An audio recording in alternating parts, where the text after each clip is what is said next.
G'day. In Luke 24 we read, "On the first day of the week at early dawn, the women who had come with Jesus from Galilee came to the tomb, taking the spices that they had prepared. They found the stone rolled away from the tomb, but when they went in, they did not find the body. Now it was Mary Magdalene, Joanna, Mary the mother of James, and the other women with them who told this to the apostles. But these words seemed to them an idle tale, and they did not believe them. But Peter got up and ran to the tomb. Stooping and looking in, he saw the linen cloths by themselves. Then he went home amazed at what had happened." Today we are facing COVID-19, a virus that is a very real and serious threat to human life. But way back in Eden, Eve failed the test of temptation, and soon Adam shared her disobedience, and as a result, a virus was set loose. A virus that introduced something that would infect humanity for millennia to come. It was called death, and everyone on earth would catch it. Humanity was doomed. Sin had burrowed deep into Adam. It invaded his very nature. Death was his fate, and all of humanity who followed on from Adam would meet the same end. God knew that there could only be one antidote, so he sent his son. Jesus came and lived among men. Jesus began to teach about God's kingdom. He healed the sick, delivered the oppressed, even raised the dead. Crowds came to hear him teach and to witness these miracles. There was a small band of followers who stayed with him wherever he went. But then things seemed to go wrong. He was betrayed. He was taken and whipped until his back was like a ploughed field. And then in a farce masquerading as a trial, his fate was delivered into the hands of the Jewish religious leaders. They had no doubt he had to die. Thus it was that the Son of God himself came face to face with man's greatest enemy, and death was waiting to claim its greatest victim. They led him to a hill outside of the walls of Jerusalem. There was nothing nice or gentle about this event. Cruelly, they hammered iron spikes through his hands and feet, spikes that would hold him to the rough-hewn wood of the cross. Then they lifted the cross to which he'd been nailed and dropped it mercilessly into a hole in the ground that was made for it. As it fell into place, every fibre in his badly beaten body winced with agonising pain. For hours he hung there, until finally he lifted his voice to declare that the price was paid. "Tetelestai," he cried, "finished." But it wasn't supposed to end this way. The thought just wouldn't go away. That thought, that sick feeling that accompanied it, it just kept repeating itself over and over and over. In the minds of the women, it was there as they made their way towards the tomb on that pre-dawn twilight.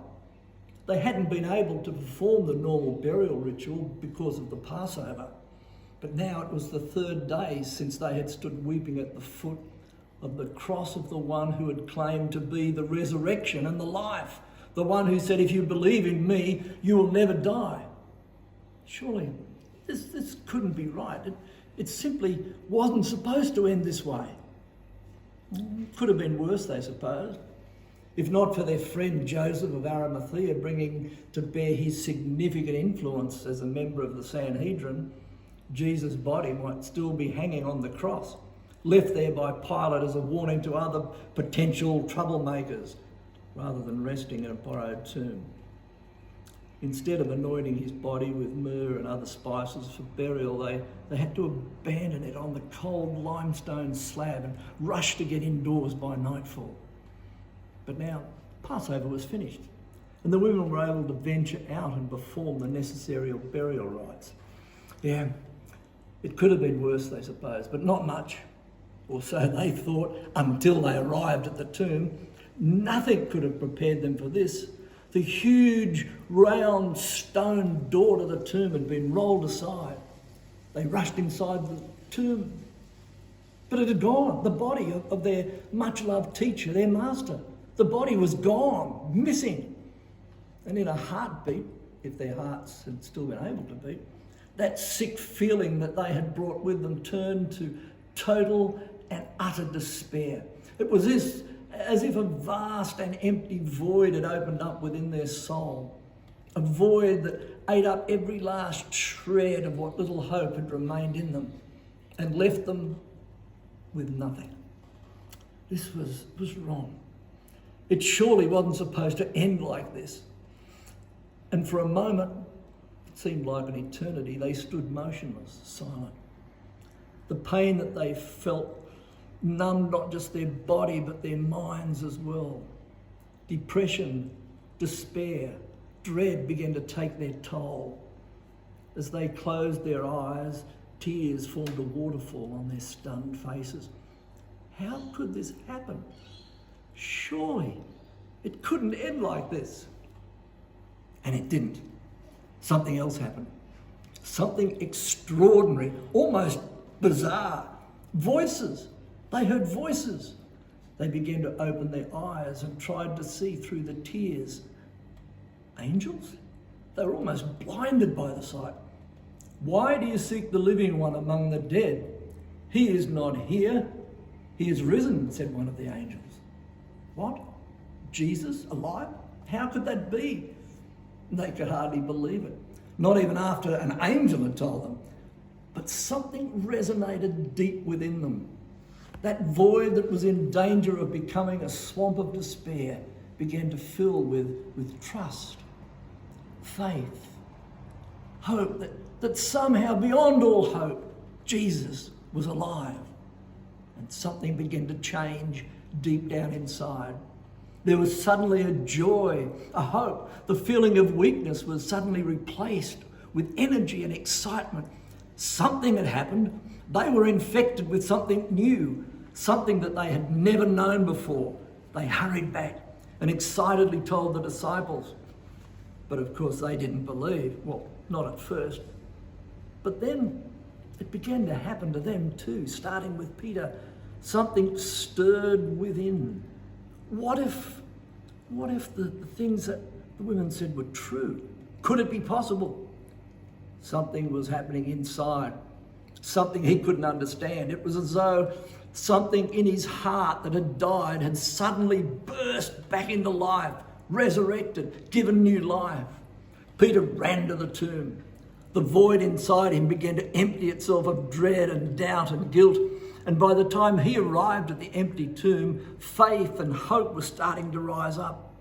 As he looked inside, though his mind couldn't quite grasp it, his heart marvelled and leapt within. Whatever it was that had gotten inside those women had now penetrated deep into Peter as well. Whatever those women had, Peter was now infected with it as well, and soon the other disciples would catch it from Peter. And you know, it's not all that different for us. We live in the same fallen world that they do. A world full of evil and chaos. A world that is sick and dying. A world that just as likely will drive us to despair as it did them. And when it does, Adam's deadly virus takes hold. It threatens to swallow our hope, our joy, our peace. Our hearts know that this world is not a place to be trusted. Our hearts find it hard to accept anything that is as good as the resurrection could even be possible. It seems to go against everything that we know. But that's the amazing thing about the resurrection. We don't have to try and make our heads believe it or try and make our hearts trust it. Jesus died, I can grasp that. He died and rose. How do I get my head around that? But it doesn't work that way. It just spreads mysteriously as heart touches heart and trust awakens trust. It's like an infection, but a paradoxical infection that makes everything it touches whole and well. It brings our dead and dying hope back to life. It turns our empty void into places to be filled with life and faith and vitality and power. It's the resurrection infection. We catch it from each other. And here's the best bit: not man nor the devil has any antidote.